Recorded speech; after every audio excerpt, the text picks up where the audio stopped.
Good morning, good evening and good afternoon. तो आज का जो टॉपिक है बड़ा सिंपल सा टॉपिक ले रहे हैं आज हम, और टॉपिक है एटम्स एंड मॉलिक्यूल्स। तो सबसे पहले हम यहाँ पे एक्सप्लेन कर रहे हैं एटम। आपने 6th क्लास ऑनवर्ड इस डेफिनेशन को पढ़ा होगा बहुत बार। सो देखते हैं एटम क्या होता है। सभी जानते हैं, the smallest particle, the smallest particle of an element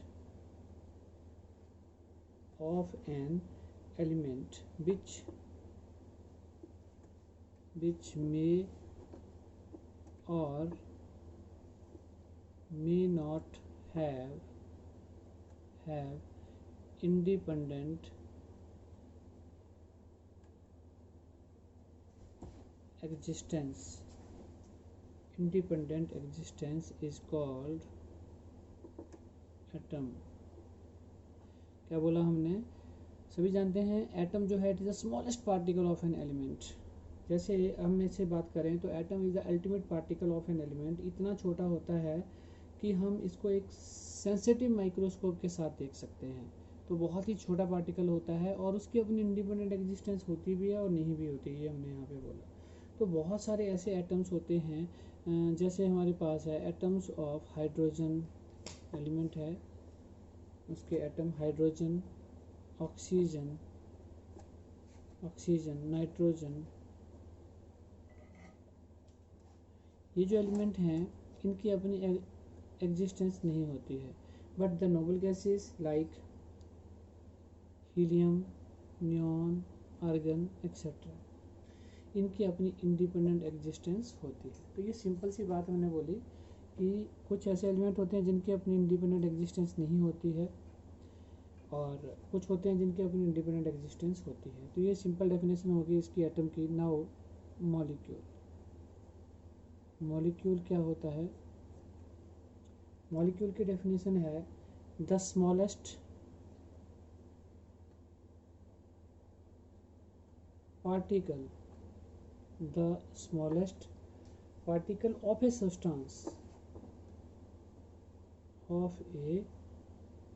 substance में हम ये भी लिख सकते हैं, यहाँ पे एलिमेंट भी हो सकता है और कोई कंपाउंड भी हो सकता है, which is capable of independent existence,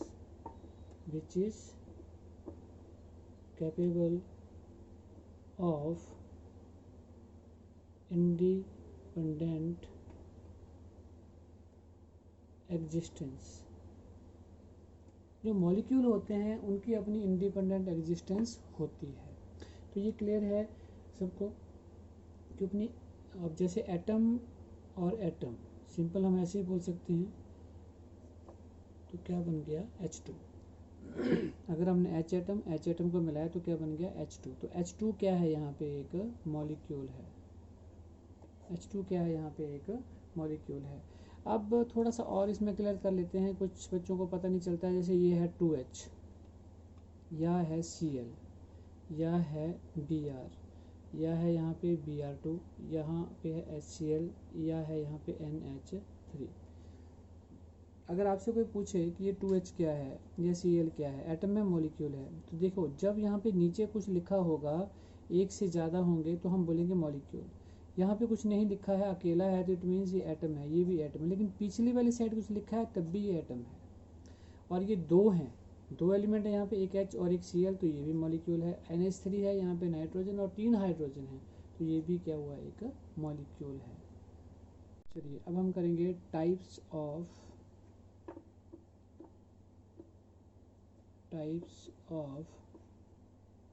molecules.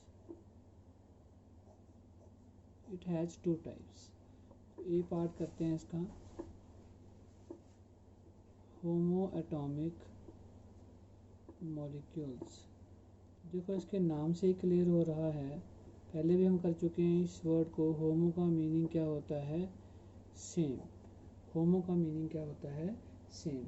तो हम इसमें डेफिनेशन लिखेंगे, these molecules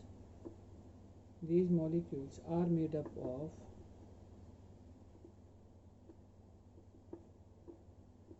made up of the atoms of the same element, atoms of the same element. बहुत इजी डेफिनेशन, दीज मॉलिक्यूल्स कैसे बनते हैं, are made up of atoms of the same element. तो atoms of the same element का meaning क्या हो गया, जैसे फॉर एग्जांपल हम बोलते हैं यहाँ पे H2, तो H2 किससे मिलके बना है, H प्लस H, तो एटम्स हैं ये ऑफ द सेम एलिमेंट, मतलब हाइड्रोजन के एलिमेंट हैं ये, तो atoms of the same element. Cl2 है तो ये किससे मिलके बना है, Cl और Cl। आपके पास O2 है तो किससे बना है, ऑक्सीजन और ऑक्सीजन से। नाइट्रोजन है तो किससे बना है, N और N से। तो बोलने का मतलब हो गया कि जब दोनों ही सेम हों तब हम बोल देंगे होमो एटॉमिक मॉलिक्यूल्स। ठीक है जी। अब हम करते हैं इसकी बी होता है हेटेरो एटॉमिक मॉलिक्यूल। और देखो ये नाम से भी क्लियर हो रहा था, होमो एटम सेम एटम वाला मॉलिक्यूल, और हेटेरो मीन्स डिफरेंट एटम वाला मॉलिक्यूल। तो डेफिनेशन के ऊपर सीधा ही सेम डेफिनेशन होगी, these are the molecules are made up of the atoms of the, जहाँ वर्ड था सेम वहाँ कर देंगे डिफरेंट एलिमेंट, डिफरेंट एलिमेंट। तो एक शब्द का चेंज होगा आपका और हम बोल देंगे उन्हें हम बोल देते हैं हेटेरो एटॉमिक मॉलिक्यूल्स। और एग्जांपल तो बहुत सारे हैं, जैसे हम बोल देते हैं HCl है, आपके पास NH3 है, आपके पास H2O है, आपके पास CO2 है, एक्सेट्रा। ये बहुत सारे जो आपने बहुत बार सुने भी हैं। अब देखो हेटेरो मीन्स डिफरेंट, तो H और Cl अलग अलग, N और H अलग अलग हो गए, हाइड्रोजन और ऑक्सीजन अलग अलग हो गए, कार्बन और ऑक्सीजन अलग अलग हो गए, तो इसलिए हम इसको बोल देते हैं हेटेरो एटॉमिक मॉलिक्यूल्स। तो अब हम नेक्स्ट जो डिस्कस करने वाले हैं वो ज़्यादा मेन है, क्योंकि अभी तक तो हमने सिंपल पढ़ा कि एटम क्या होता है, मॉलिक्यूल क्या होता है। अब मेन हमने डिस्कस करना है atomic mass and molecular mass क्या होते हैं। हम बात करेंगे atomic mass. Atomic mass, atomic mass का मीनिंग क्या होता है, मास ऑफ एन एटम, किसी एक एटम का मास। अब इससे पहले हमने डेफिनेशन पढ़ी है, तो आपने वहाँ पे देखा था कि जो एटम है it is the smallest particle, तो size of atom is very very small, बहुत स्मॉल होता है। और अगर किसी चीज़ का साइज स्मॉल है और वो बहुत छोटी है तो नेचुरली उसका मास भी क्या होगा, वेरी वेरी स्मॉल। मास भी क्या होगा, वेरी वेरी स्मॉल, बहुत ही कम होगा। So now you assume the size of the atom and it's very small, so mass is very small। तो ऐसा कोई बेइंग बैलेंस है जिसके साथ हम बेइंग कर सकते हो कि मास ऑफ एन एटम कितना होगा, तो प्रैक्टिकली आंसर इज नो, नहीं है, ऐसा कोई भी हमारे पास बैलेंस नहीं है। और वैसे अगर हम देखना चाहें तो मास जो होता है, mass of hydrogen it is equal to 1.67 into 10⁻⁻24 gram. और देख लीजिए 10⁻⁻24 gram means it is really very very small, ये बहुत ही ज़्यादा कम है। तो अब हम इसको कैसे मेजर कर सकते हैं, कैसे हम इसको देख सकते हैं मास ऑफ एन एटम। तो चलिए हम एक एग्जांपल लेंगे, हम एग्जांपल लेंगे और उस एग्जांपल से इस चीज़ को समझने की कोशिश करते हैं। देखिए, इफ़ वी हैव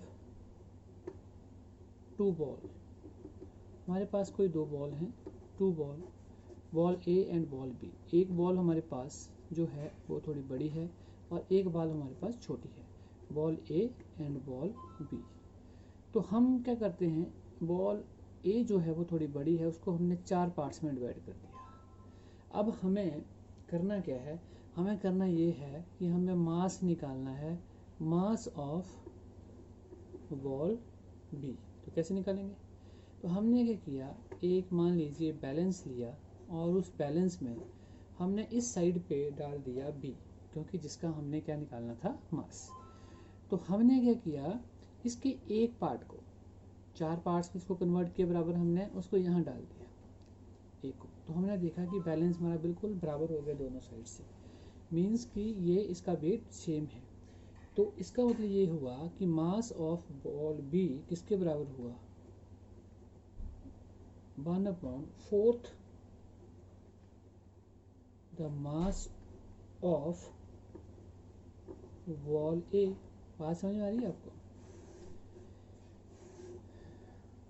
तो मास चौथा भाग, बॉल ए का चौथा भाग हुआ मास ऑफ बॉल बी। तो हमने यहाँ से क्या सीखा, अब देखो यहाँ से जो हमें एक चीज़ पता चली वो क्या पता चली कि आपने एक एटम का अगर मास निकालना हो तो आपको विद रिस्पेक्ट टू दूसरे का फाइंड करना है, उसके विद रिस्पेक्ट टू। तो अब हम बात करते हैं मास ऑफ एन एटम। अगर हमने मास ऑफ एन एटम कैलकुलेट करना हो, ये बात जरा थोड़ी सी आपने गौर करनी है। So mass of an atom calculate with respect to the mass of C12। अब हमने किया क्या, हमने करना क्या, अभी मास ऑफ एन एटम को हमने कैलकुलेट किया किसके with respect to the mass of carbon atom. जैसे हमने बॉल बी का कैलकुलेट करना था तो हमने किसके विद रिस्पेक्ट टू किया, ए के। So it is equal to 1 atomic mass unit. 1 atomic mass unit का मास हमारे पास आ जाएगा। तो कैसे करेंगे, 1/12 किसका मास, द मास ऑफ C12। और इसको अगर हम कैलकुलेट करना चाहें तो 1/12 इंटू मास ऑफ कार्बन किसके बराबर होता है, 1.992648 इंटू 10⁻⁻23 इसके बराबर होता है। और हम इसको ऐसे भी लिख सकते हैं, अब 1.66056 कैलकुलेट करके क्या आ गया हमारे पास, ये 1.66056 इंटू 10⁻⁻24 ग्राम। और इसी को ही फिर हम क्या नाम दे देते हैं, दिस इज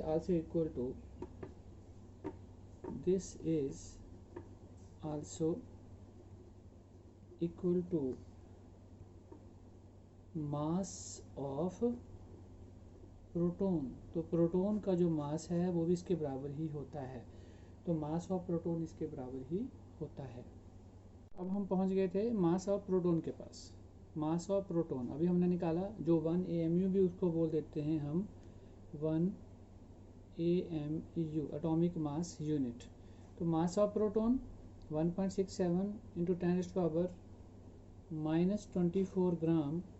और मास ऑफ न्यूट्रॉन भी इसके मिलता जुलता, थोड़ा सा ज़्यादा होता है, सेम ही समझिए आप। इलेक्ट्रॉन का होता है 9.1 into 10⁻⁻27 gram and it is very small. 10⁻⁻27 है तो हम इसे मानते हैं बहुत स्मॉल होता है। और कितना स्मॉल होता है, mass of electron is 1/1837 then of mass of proton. मतलब मास ऑफ प्रोटॉन से इतना कम होता है, तो it is very small, it is very small. तो देखिए अब हम आगे बढ़ते हैं। अगर हम यहाँ पे एग्जांपल लेते हैं कि हमने यहाँ पे निकालना है मास ऑफ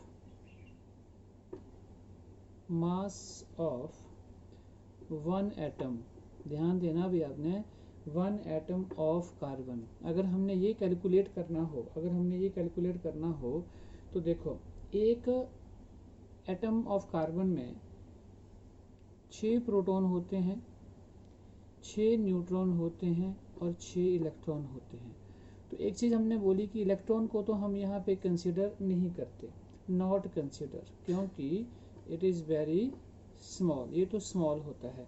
तो हम सिर्फ कंसिडर करेंगे प्रोटॉन एंड न्यूट्रॉन को। तो देखिए अगर हम इसका एटम में इसकी कॉन्फ़िगरेशन देखें तो वो कुछ इस तरह से बनेगा। मान लीजिए ये है हमारे पास, तो ये 6 प्रोटॉन 6 न्यूट्रॉन ये हुए हमारे पास। तो इलेक्ट्रॉन यहाँ पे देखिए 2 यहाँ पे होंगे और 4 यहाँ पे होंगे, 2,4, ये 6 इलेक्ट्रॉन ये घूम रहे हैं यहाँ पे। तो अब हमने क्या निकालना था, mass of one atom of carbon, it is equal to किसके बराबर होगा ये, अभी हम बोल के हटे 6 into mass of proton plus 6 into mass of neutron, इसके बराबर ही होगा। क्लियर हो गया सबको? ओके, तो ये किसके बराबर हो गया, 6 6 12 इंटू, तो मास ऑफ प्रोटॉन और न्यूट्रॉन मैंने बोला सेम ही होता है ऑलमोस्ट, तो यहाँ पे आ गया 1.67 इंटू 10⁻⁻24 ग्राम, इसके बराबर आ गया। और हम इसको अब ऐसे भी लिख सकते हैं 12 AMU, क्या मैं लिख सकता हूँ ऐसे, क्या मैं लिख सकता हूँ ऐसे, देखिए अभी हमने जो, मैं अभी 1 मिनट पहले आपको पढ़ा के हटा हूँ कि हमारा 1.67 इंटू 10⁻⁻24 ग्राम को हम क्या बोल देते हैं, 1 AMU। तो ये देखिए ये वैल्यू आई यहाँ पे, तो क्या आ गया AMU, तो इसका हो गया 12 AMU। ठीक है जी। तो अब आप पूछें, अगर हम आपसे पूछें कि व्हाट इज 1 AMU, ये तो हो गया 12 AMU, तो 1 AMU हम ऐसे भी कर सकते हैं। अब ये चीज़ भी देखने वाली है यहाँ पे, 1 AMU को हम ऐसे भी लिख सकते हैं, कैसे लिखेंगे, 1 AMU it is equal to 1/12 of the mass of one atom of carbon। अब ये भी आपने ध्यान देना यहाँ पे, एक AMU किसके बराबर होगा, 1/12 of the mass of one carbon atom. ध्यान दीजिए 1/12, अगर मैं इसको 12 से डिवाइड कर दूं, 1/12 देखो 1/12, 12 से मैं कैंसिल कर दूं तो क्या आ गया है, 1 AMU, 1 AMU। क्लियर हो गया सबको? तो ये हमें क्लियर हो गया कि 1 AMU जो है वो हम कैसे कैलकुलेट कर सकते हैं, राइट। तो अब हम आते हैं इसकी डेफिनेशन के ऊपर। चलिए अब हम इसकी डेफिनेशन भी यहाँ पे लिख लेते हैं कि 1 AMU होता किसके बराबर है। तो लीजिए हम यहाँ लिख देते हैं 1 AMU किसके बराबर होगा, लिखो द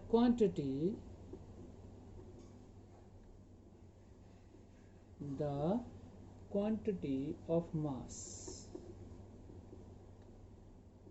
मास इक्वल टू 1/12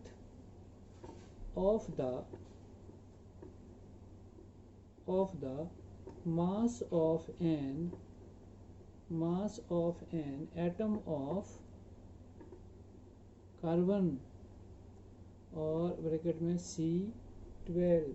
ध्यान देना बहुत इजी है। द क्वांटिटी देखो ऊपर, the quantity 1/12 of the mass equal to 1/12 of the mass of an atom of carbon। ठीक है जी। तो ये होगी हमारे पास कि एक AMU जो है वो किसके बराबर हमारा होता है। ओके जी। अब हम सीधे इसकी डेफिनेशन के ऊपर आ जाते हैं। चलिए अब हम एटॉमिक मास की डेफिनेशन भी यहाँ पे लिख लेते हैं। तो लिखें, डेफिनेशन भी कई बार पेपर में पूछी जाती है, समझ तो आ गया हमें कि कैसे निकालते हैं, लेकिन हम इसको अब सिंपल भाषा में ये भी लिख लेते हैं कि एटॉमिक मास को अगर हमने डेफिनेशन के इसमें लिखना हो तो कैसे लिखेंगे। तो लिखो it may be defined as the average relative mass of an atom of an element of an element किसके साथ कंपेयर करते थे, as compared to the mass of an atom of carbon C12, और लिख देते हैं इसको हम क्या लेते हैं, टेकन एज 12। अब डेफिनेशन के ऊपर आपने ध्यान देना है, बहुत इजी डेफिनेशन लिखी है हमने। क्या बोला हमने, it may be defined as the average relative mass. किसका, देखो एटम का मास है, एटम किसका पार्ट होता है, एलिमेंट का होता है। Average relative mass of an atom, किसका निकालना है, ऑफ एन एटम। किसका पार्ट होता है, ऑफ एन एलिमेंट। याद हो गया हमें, किसके साथ कंपेयर करना है, कार्बन के साथ कर रहे थे। As compare to the mass of an atom of carbon taken as 12, तो उसको हम बोल देंगे एटॉमिक मास।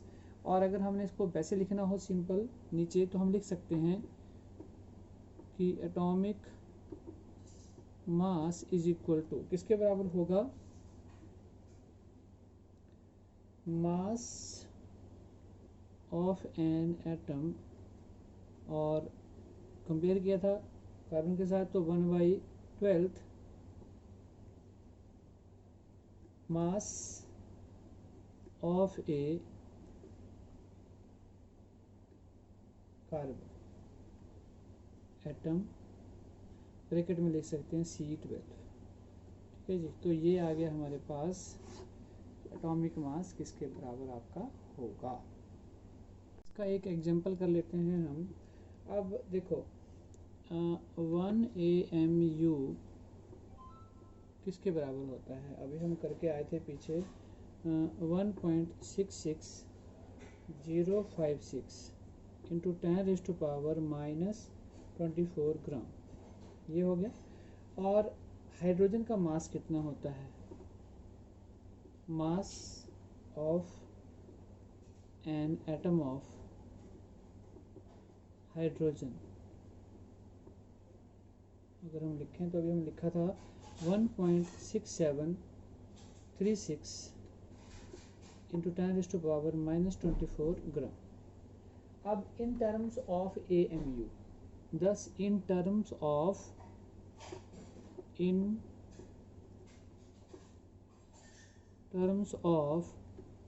AMU, अगर इसमें हमने मास निकालना हो हाइड्रोजन एटम का, the mass of H atom it is equal to, तो अभी जो मैंने फॉर्मूला लिखा तो ऊपर हमारे पास आ जाएगा 1.6736 इंटू 10⁻⁻24 और डिवाइडेड बाई इसका आ जाएगा 1.66056 इंटू 10⁻⁻24 ग्राम, ग्राम से ग्राम गया, इससे ये गया, तो कैलकुलेट करके ये आता है हमारे पास 1.008 AMU।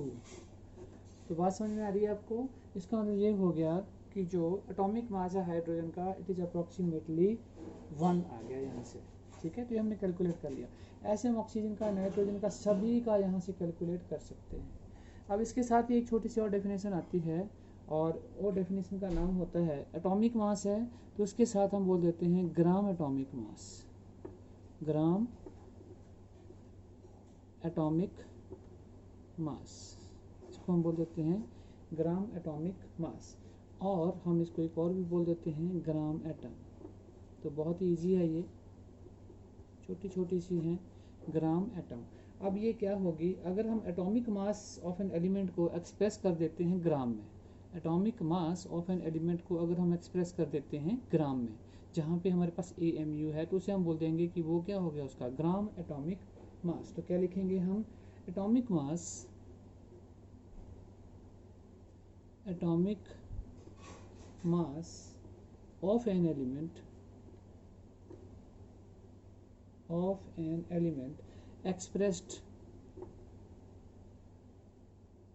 expressed in grams, in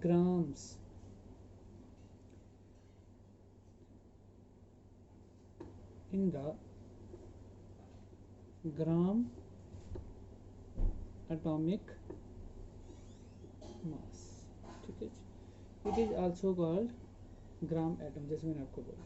तो अभी हमने पीछे बोला था ये एटॉमिक मास ऑफ हाइड्रोजन कितना है, तो हम लिख देते हैं यहाँ पे for example atomic mass of hydrogen किसके बराबर होता है 1.008 AMU। तो सिमिलरली हम बोल देंगे यहाँ पे gram atomic mass of hydrogen it is equal to 1.008 और यहाँ पे क्या लग जाएगा हमारे पास ग्राम। अब यही चीज़ अगर मैं ऑक्सीजन के बारे में लिखना चाहूँ तो मैं बोल दूंगा यहाँ पे atomic mass of oxygen is कितना 16 AMU, और अगर ग्राम एटॉमिक मास लिखना है हमने ऑक्सीजन का तो कितना हो जाएगा 16 ग्राम। ठीक है जी, तो ये हमारे पास इसकी डेफिनेशन यहाँ से आ जाती है। अब इसके साथ ही एक और डेफिनेशन जो एटॉमिक मास एटम के बाद हमने डेफिनेशन की थी मॉलिक्यूल की, तो वो हमारे पास फिर डेफिनेशन आ जाती है मॉलिकुलर मास। बड़ी सिंपल सी टर्म है ये, तो अब तो हमें क्लियर हो गया आपको ये। और एटम को मिला के मॉलिक्यूल बनता है, तो एटॉमिक मास को मिला के क्या बन जाएगा हमारे पास मॉलिकुलर मास। तो डेफिनेशन पे आते हैं सीधे ही हम इसके, it may be defined as, it may be defined as, जैसे वो स्टार्ट की थी वैसे ही है, the average relative mass of its, अभी जो हम बात कर रहे हैं एटम की नहीं कर रहे हैं, मॉलिक्यूल की कर रहे हैं, तो ऑफ इट्स मॉलिक्यूल्स। अगली लाइन बिल्कुल same, as compared to the, किसके साथ कंपेयर करते थे, to the mass of an atom of carbon C12, क्या बोल देते हैं इसको हम, टेकन एज 12। तो वेरी इजी डेफिनेशन जैसे ऊपर की थी, it may be defined as the average relative mass होता है, लेकिन यहाँ पे मॉलिकुलर मास है तो ऑफ इट्स मॉलिक्यूल्स कर देंगे, और कंपेयर किससे करना है, सेम एज यूजुअल जैसे हमने किया था, as compare to the mass of an atom of carbon taken as 12। तो ये इसकी होगी डेफिनेशन। अब एग्जांपल इसके बहुत इजी हैं, हम एक सिंपल सा कोई एग्जांपल ले लेते हैं। मान लीजिए हमारे पास है यहाँ पे, हाँ जी, molecular mass, calculate the molecular mass of carbon dioxide. बहुत बार हम न्यूमेरिकल करते हैं तो वहाँ पे हमें ये आता भी था, तो वेरी इजी, हम इसको थोड़ा सा यहाँ पे इजी वे से कर लेते हैं। तो इट इज इक्वल टू क्या, atomic mass of carbon plus 2 into atomic mass of oxygen, तो क्या हो गया 12 प्लस 2 इंटू कितना हो गया 16, तो ये हमारे पास हो गया 14। तो इसको आप AMU लिखो, या फिर इसको हम ऐसे भी लिख देते हैं EU, इसका एक छोटा यूनिट्स होता है U, एटॉमिक मास यूनिट का, तो ऐसे लिख देंगे। ठीक है जी, इसके साथ ही हम दूसरी डेफिनेशन ले लेते हैं मॉलिकुलर मास के साथ, जैसे हमने एटॉमिक मास के साथ ली थी, ग्राम मॉलिकुलर मास, ग्राम मॉलिकुलर मास, या इसको ग्राम मॉलिक्यूल भी बोल देते हैं, और ग्राम मॉलिक्यूल। ठीक है जी, तो वही डेफिनेशन है, वही सब कुछ है कि अगर हम मॉलिकुलर मास को AMU में कन्वर्ट कर रहे थे, निकाल रहे थे, तो जब हम उसको ग्राम में निकालेंगे तो उसको बोल देंगे ग्राम मॉलिकुलर मास। तो हम बोल देंगे molecular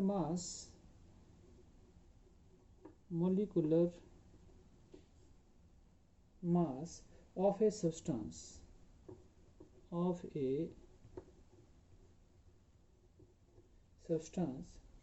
expressed in grams, very simple,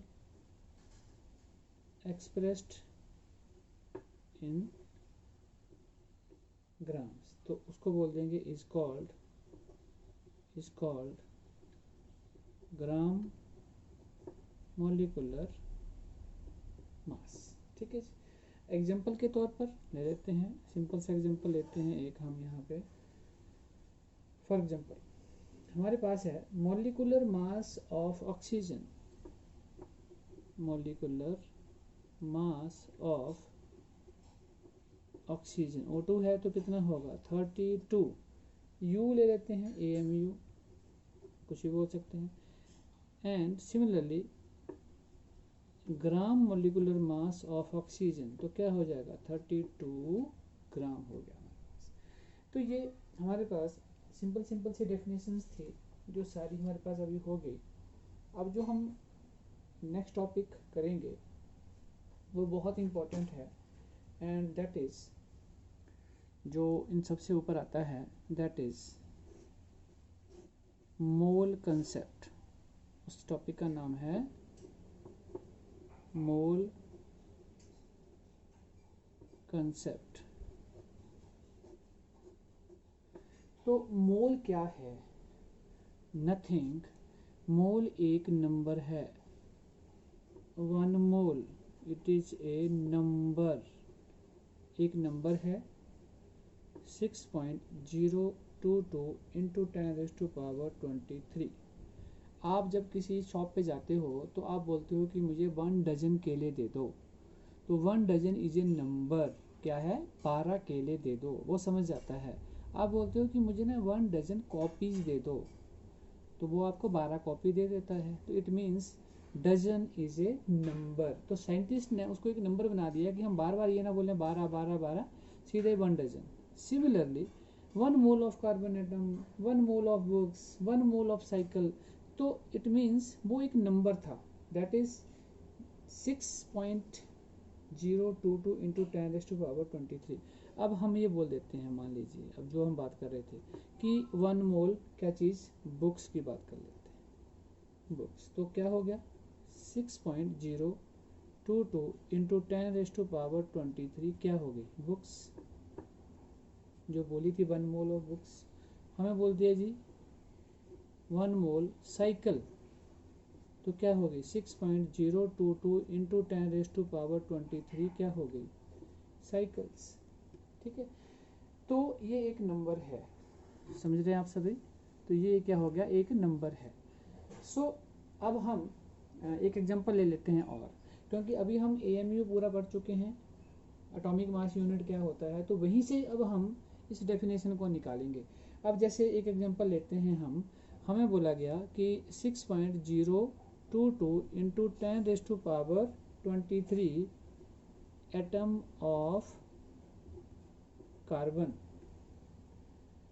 atom of carbon, तो ये क्या है, ये क्या है, एक 1 मोल, 1 मोल है ये, तो हमने क्या बोल दिया, इसका मीनिंग हुआ ये क्या हो गए 1 mole of carbon atom. Clear हो रहा है सबको, 1 मोल ऑफ कार्बन एटम। अब हमसे किसी ने बोला कि आप मास निकाल के दिखाओ, किसका, mass of 1 mole of carbon atom, इसका निकाल के दिखाओ। तो निकालते हैं। देखो अभी हम बात कर रहे थे पीछे की कि हमने निकाला था अभी just mass of 1 carbon atom, mass of 1 carbon atom क्या होता था 12 AMU। तो लिखिए 12 इंटू AMU की वैल्यू क्या होती थी 1.67 इंटू 10⁻⁻24 ग्राम।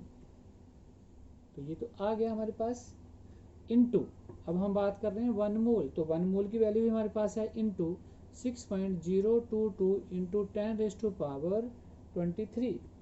समझ रहे हो बात आप, इकट्ठा सारा ये सारा इकट्ठा है।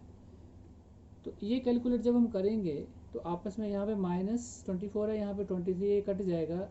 अगर सारे को कैलकुलेट करते हैं it becomes 12 gram, it becomes 12 gram. Clear हुई बात आपको। This is the molar mass, अभी निकाल के आ रहे हैं हम molecular mass, this is the molar mass, this is the molar mass, और this is the gram atomic mass, this is the gram atomic mass of किसका, कार्बन का 12 ग्राम। तो ऐसे हम किसी का भी निकाल सकते हैं, ऐसे हम किसी का भी निकाल सकते हैं।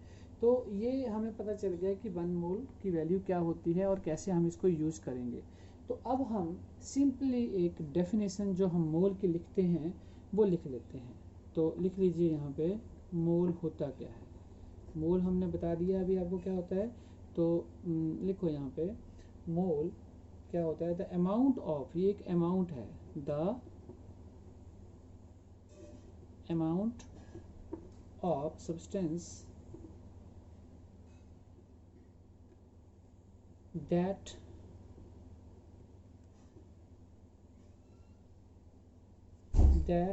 consist of same number of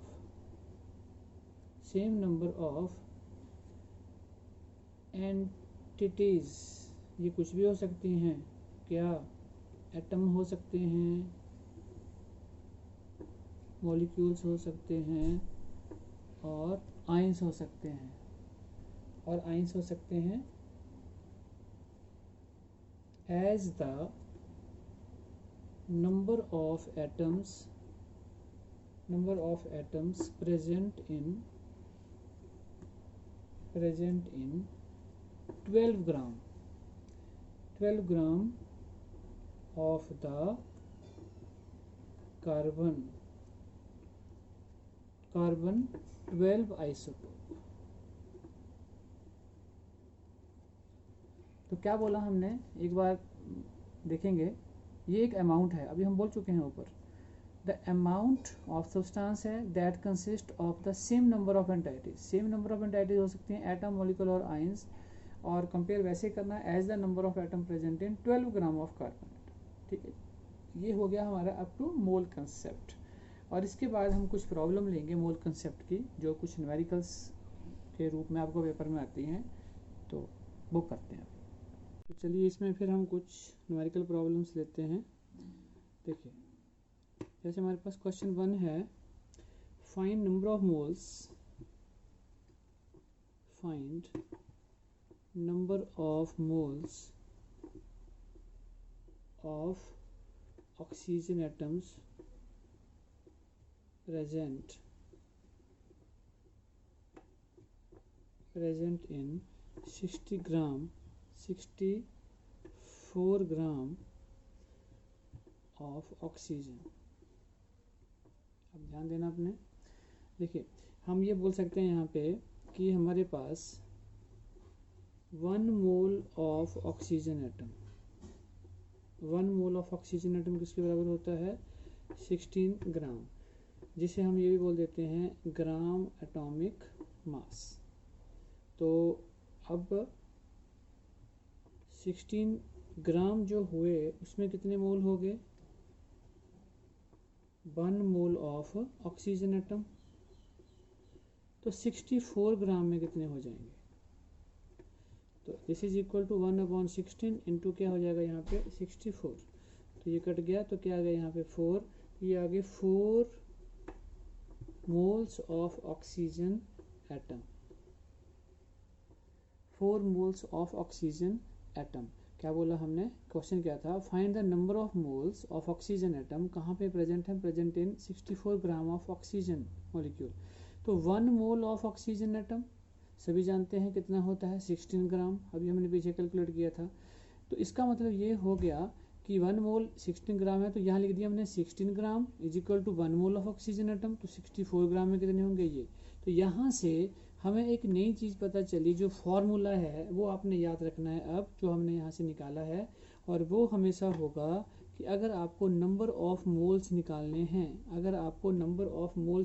हैं, तो फॉर्मूला हमारा होगा मास गिवन, जो भी हमें वहाँ पे मास गिवन दिया हुआ होगा न्यूमेरिकल में, and divided by gram atomic मास, या फिर हम इसे यहाँ पे नाम दे देते हैं मोलर मास। तो ये फॉर्मूला हमें याद रखना है हमेशा। क्या बोला हमने कि जब भी हमने नंबर ऑफ मोल्स निकालने हैं तो मास गिवन, देखिए यहाँ पे मास क्या था 64, यहाँ पे लगाते हैं 64, तो ये आ गया हमारे पास 64, और नीचे है ग्राम एटॉमिक मास या मोलर मास। तो ग्राम एटॉमिक मास मीन्स क्या था इसका 16 ग्राम, जिसका हमने निकालना है ऑक्सीजन का, तो वो हो गया यहाँ पे 16। तो 4 मोल्स ऑफ ऑक्सीजन एटम हमारे पास आ गए। तो इस फॉर्मूले के साथ हम इस चीज़ को कर सकते हैं। अब हम एक और न्यूमेरिकल लेते हैं जिसमें हम इस फार्मूला को यूज़ करेंगे प्रॉपरली, तो उसके 2-3 पार्ट्स हम साथ में लेंगे। तो देखिए अब हम नेक्स्ट क्वेश्चन पे जाते हैं। तो क्वेश्चन है हमारे पास, find number of moles of atom, find number of moles of atoms present in one. पहला पार्ट है 28 gram of nitrogen atom. Second number 2 है यहाँ पे 32 ग्राम ऑफ सल्फर एटम। और एक और ले लेते हैं हम यहाँ पे, थर्ड है हमारे पास 14 ग्राम ऑफ एच एटम। ठीक है जी। अब हमने क्या बोला है, number of moles of atom के निकालने हैं, number of moles of atom के हमने निकालने हैं। 20 ग्राम ऑफ नाइट्रोजन एटम है, 32 ग्राम ऑफ सल्फर है, ये हमारे पास आ गया। अब हम अभी फॉर्मूला करके आए हैं, देखिए ये ऊपर लिखा है नंबर ऑफ मोल्स किसके बराबर होता है, mass given upon gram atomic मास, जो भी है हमारे पास। तो हम ये फॉर्मूला यहाँ लगा देते हैं। देखो जरा ध्यान देना, 28 ग्राम जो हमें मास गिवन है, तो क्या हो गया 28 और divided by gram atomic mass. Gram atomic मास अब तो आपको पता ही है, नाइट्रोजन का हमारे पास होता है 14, सल्फर का होता है 32 और हाइड्रोजन का होता है 1। अब यहाँ से हम ले लेते हैं तो कितना आ गया हमारे पास 14, तो 14 इसको डिवाइड कर देंगे तो कितने मोल्स हमारे पास आ गए, 2 मोल्स, वेरी इजी, 2 मोल्स।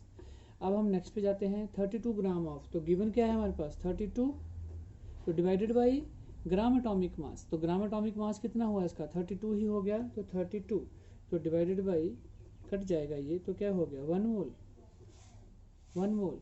और इस पे आते हैं तो गिवन क्या है 14 और हाइड्रोजन का क्या होता है 1 होता है, तो यहाँ पे 1 आ गया, तो यहाँ पे कितने मोल्स आ गए हमारे पास 14 मोल्स।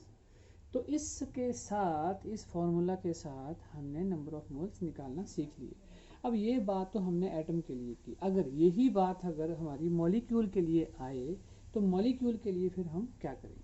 तो मॉलिक्यूल के लिए भी हम फार्मूला ऐसे ही लगाएंगे। तो हम फिर उसको सीखते हैं कि अगर हम मॉलिक्यूल लेते हैं तो मॉलिक्यूल के लिए हम कैसे फार्मूला यहाँ पे यूज़ करेंगे। तो हमारे पास अब क्वेश्चन है, मान लीजिए, और क्वेश्चन क्या है, ऐसे हम एक स्टार लिख देते हैं, क्या 1 मॉलिक्यूल ऑफ N2, ध्यान देना यहाँ पे 1 मॉलिक्यूल ऑफ N2, तो एक मॉलिक्यूल है नाइट्रोजन का, तो उसमें एटम कितने हुए, फिर कितने एटम हुए, N2 है तो कितने एटम हुए 2, क्या हो गए 2 एटम्स ऑफ N नाइट्रोजन। तो इसको आप ऐसे भी लिख सकते हो, क्या 7 यहाँ पे प्रोटॉन होंगे और 7 यहाँ पे क्या होंगे न्यूट्रॉन। इलेक्ट्रॉन को हम यहाँ काउंट नहीं करते हैं, इस लेक्चर में हमने पीछे बात भी की है। तो क्या आ गया यहाँ पे 2 इंटू 7 7 कितना हो गया 14, और AMU की हम बात करते थे तो उसकी वैल्यू क्या होती थी 1.67 इंटू 10⁻⁻24 ग्राम। तो ये क्या आ गया 28 AMU, क्या आ गया 28 AMU। तो दिस इज द, ये क्या आ गया यहाँ पे मॉलिक्यूलर मास, क्या आ गया ये मॉलिक्यूलर मास। ऐसे ही अगर हमें ये बोला जाए, देखो ये समझने वाली बातें हैं सारी, ये बोला जाए कि आप लिखिए 1 मोल ऑफ N2 मॉलिक्यूल्स। अब ध्यान देना है आपने, 1 मोल बोला है, मॉलिक्यूल नहीं, मोल की बात हो रही है, वेरी इजी। 28 AMU की क्या होती है वैल्यू 1.67, पीछे कर चुके हैं हम ये, 10 इंटू 10⁻⁻24, और मोल किसके बराबर होता है 6.022 इंटू 10⁻23, और इसको जब हम कैलकुलेट करेंगे इट बिकम्स 28 ग्राम, 28 ग्राम्स। और इसको हम पीछे डेफिनेशन में भी कर चुके हैं, जब ये AMU लगता है तो सिंपल एटॉमिक मास या मॉलिक्यूलर मास होगा, और ये ग्राम लग जाएगा तो हम इसको क्या नाम दे देंगे, अब यहाँ पे इसको हम नाम दे देंगे यहाँ पे ग्राम मॉलिक्यूलर मास, क्या नाम दे दिया, ग्राम मॉलिक्यूलर मास, ऐसे बोल देते हैं GAM, ऐसे भी लिखा होता है कई बार, gram molecular mass GMM, gram molecular mass. So ये हो गया हमारा। अब हम इसमें जो हम बात कर रहे थे नीचे पीछे कि नंबर ऑफ मॉलिक्यूल्स, मोल्स अगर हमने निकालने हो मॉलिक्यूल्स में तो हम कैसे उसको कैलकुलेट करेंगे। तो हम इसमें भी कुछ क्वेश्चन ले लेते हैं। यहाँ पे देखिए, अब जैसे हमारे पास यहाँ पे हम क्वेश्चन ले रहे हैं, देखो हमारे पास क्वेश्चन है find number of moles of O2 molecules in 64 gram O2 gas. तो इसको अब हम निकालते हैं। यहाँ पे क्या है ये देखेंगे जरा, यहाँ पे आप देखेंगे। अब फार्मूला हम वैसे ही लगाएंगे, पीछे वही फार्मूला यहाँ पे यूज होगा। नंबर ऑफ मोल्स हम निकालना चाहते हैं तो सीधा ही फार्मूला लगा दीजिए, नंबर ऑफ मोल्स। अभी हम पीछे बोल के आ रहे हैं मास, जो हमें क्या दिया हुआ है गिवन, डिवाइडेड बाई यहाँ पे हमारे पास आ जाएगा मोलर मास। तो वेरी इजी, आपको मास गिवन दिया हुआ है यहाँ पे कितना है 64 ग्राम, और मोलर मास क्या होगा किसका, ऑक्सीजन का। तो सिंपल है, ऑक्सीजन अभी हम बार बार करते आ रहे हैं, 16 है अगर, तो O2 का क्या हो जाएगा यहाँ पे 32 ग्राम, 32 ग्राम मोलर मास।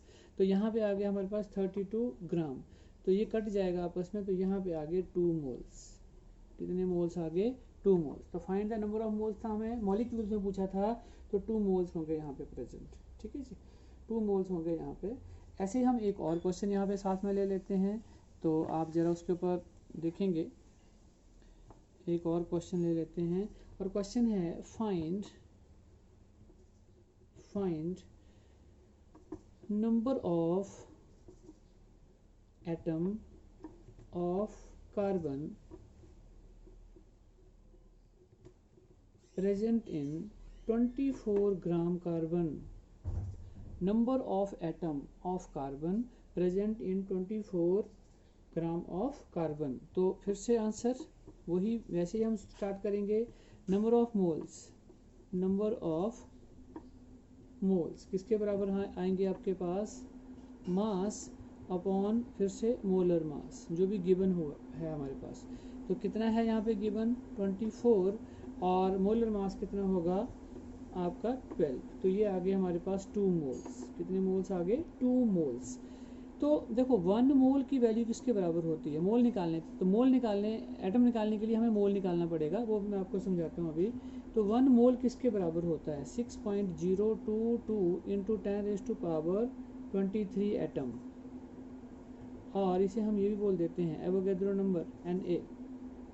1 मोल के लिए ये वैल्यू हुई, तो हम यहाँ पे अगर 2 मोल बोल दें तो क्या हो जाएगी 2 इंटू, देखिए कितना सिंपल हो गया, 6.022 इंटू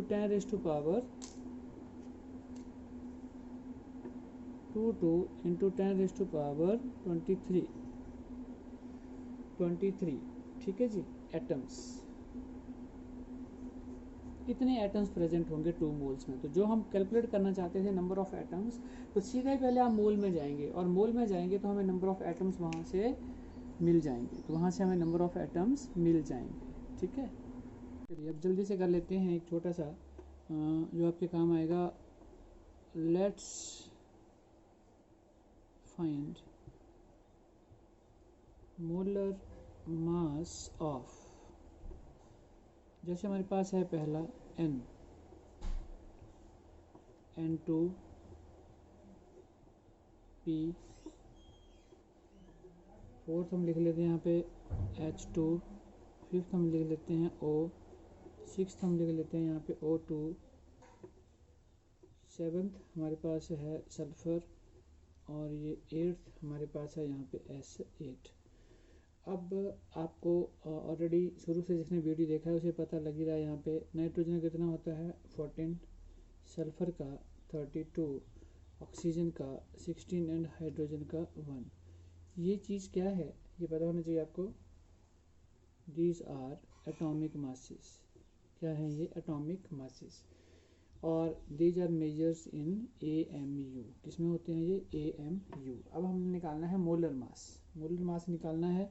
देखिए नाइट्रोजन का हमने यहाँ पे लिखा हुआ है 14 AMU, तो ये मोलर मास क्या हो जाएगा ग्राम में? तो कितना हो गया? 14 ग्राम। यहाँ पे 2 हैं तो क्या हो गया? 28 ग्राम। फास्फोरस का कितना होता है हमारे पास? फास्फोरस का हमारे पास होता है 31, तो 31 ग्राम। हाइड्रोजन 2 हैं तो ये हो गया 2 ग्राम। ऑक्सीजन हो गया 16 ग्राम। O2 हो गया 32 ग्राम। बहुत ईजी है। और ये हमारे पास हो गया 32 ग्राम। और सल्फर S8 क्या हो गया? 8 इंटू 32 ग्राम। तो ये आपको याद रखना है। बड़ी सिंपल सी चीज़ मैंने आपको बताई है, लेकिन ये हमें पता होनी चाहिए। ठीक है जी। अब हम एक लंबा सा क्वेश्चन कर लेते हैं कि जिसमें हम बहुत कुछ ऐड करेंगे एक ही बारी में। तो चलिए अब हम क्वेश्चन लेते हैं लंबा वाला एक, और वो क्वेश्चन हमारे पास क्या होगा? देखिए, find in 98 gram of H2SO4। तो इसमें पहला पार्ट क्या फाइंड करना है हमने? Moles of H2SO4 molecules. Moles of H2SO4 molecules. दूसरा हम यहाँ पे लिख लेते हैं हमारे पास moles of sulphur atom. Moles of sulphur atom. Third हम यहाँ पे लिख लेते हैं नंबर ऑफ सल्फर एटम। एक ही क्वेश्चन में हम सारी चीज़ें ऐड करने वाले हैं। फोर्थ हम लिख लेते हैं moles of H atom. Moles of H atom. और फिफ्थ हम यहाँ लिख लेते हैं gram atom of H atom of H। चलिए पहले इनको कर लेते हैं, फिर हम आगे और ऐड करेंगे अगर जरूरत पड़ती है। तो सबसे पहले हमारे पास क्या है? Moles of H2SO4 molecule. तो ये तो हम अभी पीछे निकाल के आ रहे हैं। तो फॉर्मूला हमें आता है, क्या होता है? Mass upon molar mass. तो क्या हो गया? मास का गिवन है 98 और मोलर मास भी क्या होता है? 98। तो कितने मोल हो गए? 1 मोल। इसका मतलब ये हो गया कि यहाँ पे हमें H2SO4 के कितने मोल मिले हुए हैं? 1 मोल। तो ये चीज़ क्लियर होगी कि 1 मोल है यहाँ पे। अब आता है सेकंड। अब सेकंड है मोल्स ऑफ सल्फर एटम। क्या बोल रहे हैं हम? Moles of sulphur atom. अब ध्यान देना है, एक मॉलिक्यूल में सल्फर का कितना एटम है? एक मॉलिक्यूल में सल्फर का कितना एटम है? एक है। तो एक मोल में सल्फर का कितने मोल होंगे? 1। बात समझ में आ रही है आपको? इस चीज़ को नोट कर लो। एक मॉलिक्यूल में सल्फर का कितने एटम हैं? 1। तो एक मोल में सल्फर का एक ही मोल होगा। तो आंसर आ गया 1 मोल ऑफ सल्फर एटम। अब आता है third, number of sulphur atom. Number of sulphur atom. तो एक मोल में कितने होते हैं? 6.022 इंटू 10⁻23 एटम। बड़ी क्लियर सी बात है। क्लियर हो गया। अब आता है मोल्स ऑफ हाइड्रोजन एटम। यहाँ पे बात फंसती है। मोल्स ऑफ हाइड्रोजन एटम बहुत इजी है, ध्यान दो यहाँ पे। इसमें अगर आप देखते हो तो इस मॉलिक्यूल में ये एक मोल है, लेकिन यहाँ पे हाइड्रोजन के कितने मोल हैं? यहाँ पे हाइड्रोजन के कितने मोल हैं? 2 मोल हैं। तो सीधा आंसर आ गया 2 मोल्स ऑफ H एटम। तो बड़ा सोचना नहीं पड़ा यहाँ पे हमें। तो अब हम आते हैं 5वें के ऊपर, ग्राम एटम ऑफ हाइड्रोजन। यहाँ पे बात फंसती है, कुछ लोग यहाँ पे गड़बड़ कर देते हैं। तो इसको थोड़ा सा आपने ध्यान देना है कि ये क्या होता है। पहले तो इसका मीनिंग समझ लो। ग्राम एटम ऑफ हाइड्रोजन, इसका मीनिंग होता है मोल। इसका मीनिंग होता है मोल, कि कितने मोल प्रेजेंट हैं। बस ये अगर आप समझ गए तो ये तो हम करके आ ही रहे हैं। कितने मोल प्रेजेंट है हाइड्रोजन के? ऊपर लिखा अभी हमने 2 मोल्स। तो आंसर क्या हो गया 2 मोल्स। 2 मोल्स। तो एक चीज़ क्लियर होगी आपको, यहाँ पे ये चीज़ का ध्यान देना है। सिमिलरली अगर आपसे पूछा है ग्राम मॉलिक्यूल, एटम की जगह क्या पूछा है ग्राम मॉलिक्यूल, तो फिर से क्या होगा मोल्स ऑफ मॉलिक्यूल जितने होंगे वहाँ प्रेजेंट। समझ रहे हैं आप बात। अब हम एक और कर लेते हैं, चलिए आप कर ही रहे हैं तो एक और कर लेते हैं। सिक्स्थ है mass of S atom. Sulphur atom के मास अगर हम कैलकुलेट करना चाहते हैं यहाँ पे तो क्या होगा। अब देखो सल्फर एटम का अगर हमने मास कैलकुलेट करना है तो फिर से हमें फॉर्मूला हमने वही निकालना है, क्या नंबर ऑफ मोल्स। तो मास गिवन है एंड डिवाइडेड बाई यहाँ पे molar mass, divided by molar mass. तो क्या हुआ, अब देखो यहाँ पे नंबर ऑफ मोल्स जो हम बात कर रहे थे बार बार वो कितने हैं, किसके सल्फर के। देखो जरा ऊपर 1 है, अभी हम ऊपर करके भी आ रहे हैं 1 moles of sulphur atom, 1 moles of sulphur atom, 1 moles of sulphur atom. तो यहाँ पे हम डाल देंगे 1। तो मास निकालना है, इसको हम x लिख लेंगे। और मोलर मास क्या होता है सल्फर का 32। तो अब हम यहाँ बोल सकते हैं देयरफॉर x की वैल्यू क्या आ गई 32 ग्राम। ये क्लियर हो गया आपको। तो ये भी हमने यहाँ से निकाल दिया, ठीक है जी। तो इस लेक्चर में हम यहीं तक करेंगे। So thank you very much, have a nice day.